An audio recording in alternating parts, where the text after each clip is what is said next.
Верховным главнокомандующим Сталиным было принято историческое решение особо отметить освобождение города Орел и Белгород. Вечером 5 августа в столице нашей Родины, в городе Москве, впервые за годы войны был салют. Салют освободителям.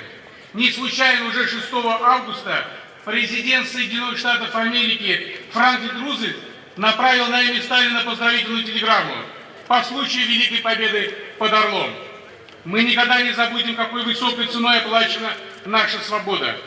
По официальным данным Министерства обороны, на Орловской земле погибло 460 тысяч советских солдат и офицеров. На каждом квадратном километре освобожденной Орловской земли 20 человек остались лежать навечно.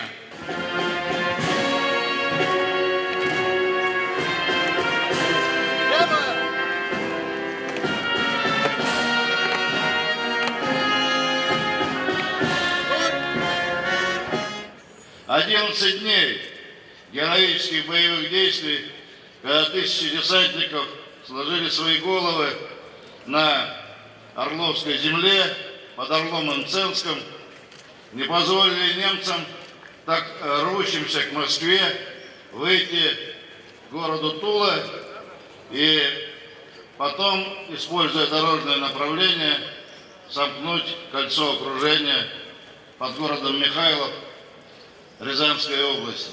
Группа юноармейского отряда школы номер 10, несущая почетный караул на посту номер 1, передает дубликат Красного флага Победы офицерам Академии Федеральной службы охраны Российской Федерации.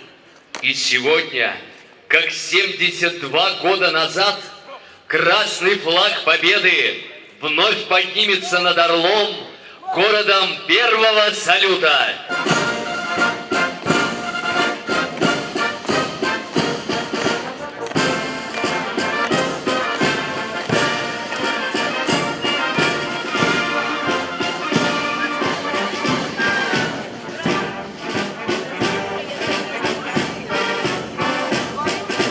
Орловская земля, она особенная земля, она намоленная, политая кровью, потом нашего старшего поколения. И много стран, много регионов, но у нас с вами самая красивая, самая лучшая, самая конкурентоспособная, самая передовая в инновационном плане. Кто бы что бы ни говорил, какие бы там санкции никто-нибудь не придумывал, да? У нас с вами великая страна, великая Россия, и мы гордимся тем, что мы граждане великой России. Спасибо.